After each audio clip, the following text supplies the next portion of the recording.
तो दोस्तों आज हम लोग जीव विज्ञान पढ़ने वाले हैं कि जीव विज्ञान क्या होता है। जीव विज्ञान के बारे में जानेंगे हम लोग कि जीव विज्ञान क्या होता है।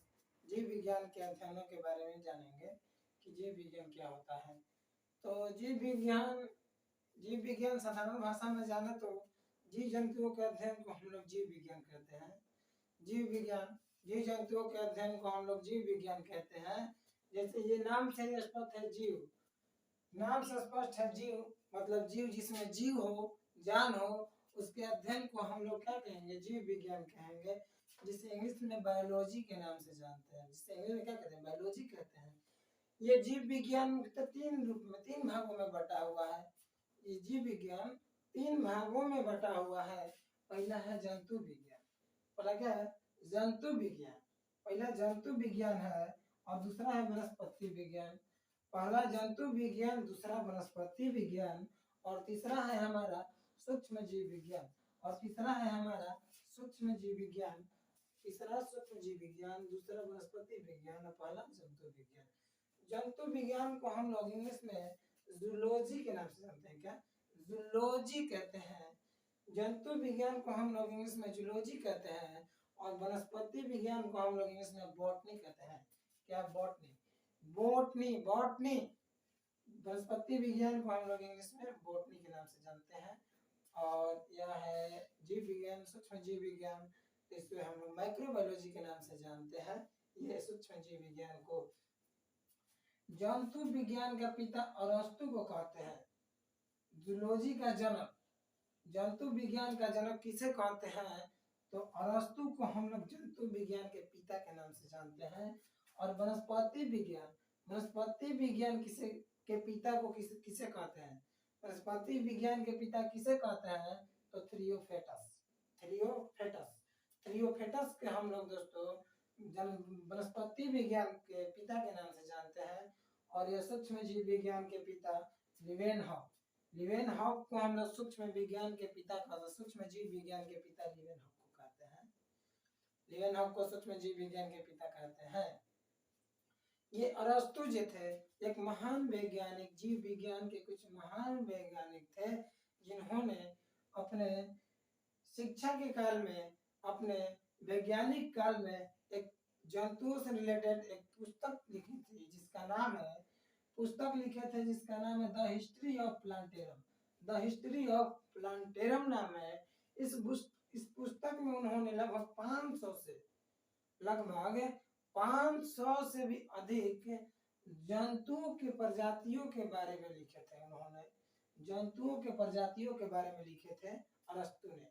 इसी प्रकार थ्रियोफेटस जिन्हें वनस्पति विज्ञान का हम लोग पिता कहते हैं, थ्रियोफेटस ने भी अपने कार्यकाल में एक पुस्तक लिखे थे जिसका नाम है द हिस्ट्री ऑफ प्लांटेरम। इसमें भी थ्रियोफेटस जो है, इसमें भी थ्रियोफेटस लगभग 500 से भी अधिक के वनस्पति पेड़ पौधों के जनजातियों के बारे में बताए हैं ये थ्रियोफेटस। और ये है सूक्ष्म जीव विज्ञान, इससे बहुत कम थोड़ा सा ध्यान देता है। ये मुख्य रूप से ये दो है, जंतु विज्ञान और वनस्पति विज्ञान। पूछा कि जंतु विज्ञान के पिता किसे कहते हैं, तो अरस्तु को हम लोग जंतु विज्ञान के पिता कहते हैं। वनस्पति विज्ञान के पिता किसे कहते हैं, तो थ्रियोफेटस को हम लोग वनस्पति विज्ञान के पिता कहते हैं। और सूक्ष्म जीव विज्ञान के पिता को हम लीवेनहॉक के नाम से जानते हैं। लीवेनहॉक को क्या कहते हैं, सूक्ष्म जीव विज्ञान के पिता कहते हैं। यहाँ से पूछे गया कि जीव विज्ञान के पिता तब किसे कहते हैं, तो जीव विज्ञान के पिता अरस्तु को ही कहते हैं। जीव विज्ञान के पिता अरस्तु को ही हम लोग जीव विज्ञान का पिता भी कहते हैं। और जंतु विज्ञान और जीव विज्ञान के पिता अरस्तु को ही कहते हैं। और वनस्पति विज्ञान के पिता को थ्रियोफेटस नाम है। और सूक्ष्म जीव विज्ञान के पिता लीवेनहॉक है। अरस्तु ने एक बुक लिखा the history of plantarum, the history of Animalia. और थ्रियोफेटस ने एक और थियोफेटस ने एक बुक लिखा जिसका नाम है द हिस्ट्री ऑफ प्लांटेरम। इसमें 500 से अधिक जंतुओं के बारे में अध्ययन किया गया है, प्रजातियों के बारे में अध्ययन किया गया है। और इसमें 500 से भी अधिक सूक्ष्म, इसमें 500 से अधिक सूक्ष्म पेड़ पौधों के बारे में अध्ययन किया गया है। इसमें सजीव, सजीव किसे कहेंगे? सजीव किसे कहेंगे? जो श्वसन करते हैं, पोषण करते हैं, उत्सर्जन करते हैं, प्रजनन करते हैं, इत्यादि करते हैं, उसे हम लोग सजीव कहते हैं। जो ये सब क्रिया न करे उसे हम लोग निर्जीव कहते हैं। जो सांस ना ले, पोषण ना करे, अपना उत्सर्जन त्याग ना करे कुछ, जो प्रजनन ना करे, तो उसे हम लोग निर्जीव कहते हैं। और जो ये सब करते हैं उसे हम लोग सजीव कहते हैं। जो श्वसन, पोषण, उत्सर्जन, प्रजनन, ग्रोथ इत्यादि करे उसे हम लोग सजीव कहेंगे, सजीव कहते हैं। कहता है जीव विज्ञान शब्द, जीव विज्ञान शब्द जो है, जीव विज्ञान शब्द का सर्वप्रथम, जीव विज्ञान शब्द का सर्वप्रथम अर्थात सबसे पहले प्रयोग लेमार्क एवं ट्रेविरेनस ने किया 1801 से 1802 ईस्वी के बीच में किए थे। जीव विज्ञान शब्द का सबसे पहले प्रयोग लेमार्क और ट्रेविरेनस ने किया था 1801 से 1802 ईस्वी में किया था। इन्होंने लेमार्क और ट्रेविरेनस ने 1801 से 1802 ईस्वी में सबसे पहले जीव विज्ञान शब्द का प्रयोग किया था। ये लेमार्क और ट्रेविरेनस ने जीव विज्ञान शब्द का सबसे पहले प्रयोग किए। और बायोलॉजी, ये है बायोलॉजी। बायोलॉजी शब्द क्या है? बायोलॉजी एक ग्रीक भाषा है। बायोलॉजी एक ग्रीक भाषा है जो दो शब्द बायोस प्लस लोगोस से मिलकर बना है। जो दो शब्द बायोस प्लस लोगोस से मिलकर बना है। बायोस का अर्थ होता है सजीव, बायोस का अर्थ होता है सजीव। ग्रीक भाषा में बायोस का अर्थ सजीव होता है और लोगोस का अर्थ होता है अध्ययन। लोगोस का अर्थ होता है अध्ययन। और ये दोनों मिलकर क्या बनाता है? बायोलॉजी। दोनों मिल जाता है बायोस प्लस लोगोस, तो यह बायोलॉजी शब्द का निर्माण करता है। और बायोलॉजी शब्द का निर्माण हो जाता है और बायोलॉजी का पूरा यदि बोले तो ये हो जाएगा सजीवों का अध्ययन। दोनों मिलाकर बोले तो ये हो जाएगा सजीवों का अध्ययन। सजीवों के अध्ययन को हम लोग बायोलॉजी कहते हैं। बायोलॉजी एक कैसा शब्द है?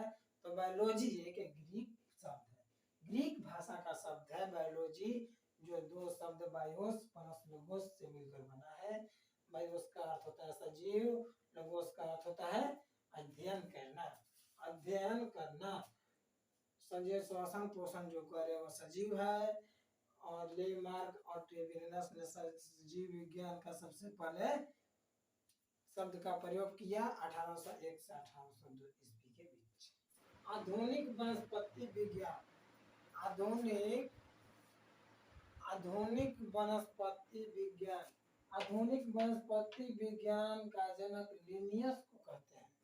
पीछे हम लोगों ने पढ़ा कि वनस्पति विज्ञान का जनक थियोफेटस को कहते हैं, वहीं पे आधुनिक वनस्पति विज्ञान दे दे तो उसका पिता जनक हम लोग लिनियस को कहते हैं। लिनियस को लिनियस को आधुनिक विज्ञान, आधुनिक वनस्पति विज्ञान का जनक कहेंगे। और थियोफेटस को केवल वनस्पति विज्ञान का जनक कहेंगे। जहां देखा आधुनिक वहां लगाएंगे लिनियस, और जहां केवल वनस्पति रहेगा तो वहां पे थियोफेटस, जो हम लोग पीछे देख लिए। यहाँ पे दूसरा पॉइंट है मृत कोशिका। मृत कोशिका, तो कोशिका क्या है भाई? तो कोशिका शरीर के, मनुष्य के शरीर के सबसे छोटी संरचनात्मक एवं रचनात्मक इकाई को कोशिका कहते हैं। शरीर की सबसे छोटी रचनात्मक एवं क्रियात्मक इकाई को कोशिका कहते हैं। कोशिका कहते हैं। तो वही मृत कोशिका, सबसे पहले जो कोशिका का खोज हुआ था वो मृत कोशिका था। इसका खोज 1665 ईस्वी इसका खोज 1665 ईस्वी में हुआ था। वह एक मृत कोशिका था जिसका खोज रॉबर्ट हुक ने किया। रॉबर्ट हुक ने किए थे 1665 ईस्वी में सबसे पहले मृत कोशिका का खोज रॉबर्ट हुक ने किए 1665 ईस्वी में। और जीवित कोशिका, यहाँ पे आता है जीवित कोशिका। मृत कोशिका का तो रॉबर्ट हुक 1665 ईस्वी में कर दिए थे और मृत कोशिका का खोज किए थे रॉबर्ट हुक। और जीवित कोशिका का खोज 1674 ईस्वी में आकर हुआ। 1665 से लेकर 16 मृत कोशिका का खोज हुआ और 1664 ईस्वी में 74 ईस्वी में जीवित कोशिका का खोज लीवेनहॉक ने किए। लीवेनहॉक ने ही जीवित कोशिका का खोज किया और लीवेनहॉक को किसका पिता कहा जाता है? किसका पिता कहा जाता है? यहाँ पे लिखे थे सूक्ष्म जीव विज्ञान के पिता लीवेनहॉक को ही कहते हैं। और लीवेनहॉक ने ही सबसे शरीर के सूक्ष्म संरचनात्मक एवं रचनात्मक इकाई कोशिका का खोज किया, वो भी जीवित कोशिका का खोज किया लीवेनहॉक ने। इसीलिए ये सूक्ष्म जीवों का खोज किए थे। सूक्ष्म कोशिका एक सूक्ष्म जीव है, इसलिए इसमें इस लीवेनहॉक को सूक्ष्म जीव विज्ञान का जनक कहा जाता है लीवेनहॉक को। कोशिका सिद्धांत का प्रतिपादन। कोशिका सिद्धांत का प्रतिपादन किसने दिया था?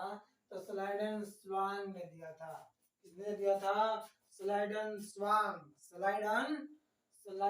स्वांग ने 1838 से 1839 ईस्वी के बीच कोशिका सिद्धांत का प्रतिपादन किया था।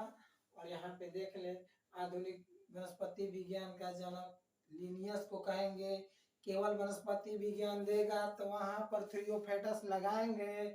मृत कोशिका का खोज सबसे पहले रॉबर्ट हुक 1665 ईस्वी में किए थे और 1674 ईस्वी में लीवेनहॉक ने जीवित कोशिका का खोज किया। लीवेनहॉक को सूक्ष्म जीव विज्ञान का जनक कहा जाता है। और कोशिका सिद्धांत का प्रतिपादन स्लाइडन स्वांग ने 1838 से 1839 ईस्वी के बीच में किए। वीडियो आपको अच्छा लगा तो चैनल को सब्सक्राइब और वीडियो को लाइक करना ना भूलें। वीडियो को लाइक एवं चैनल को सब्सक्राइब जरूर करें। मिलते हैं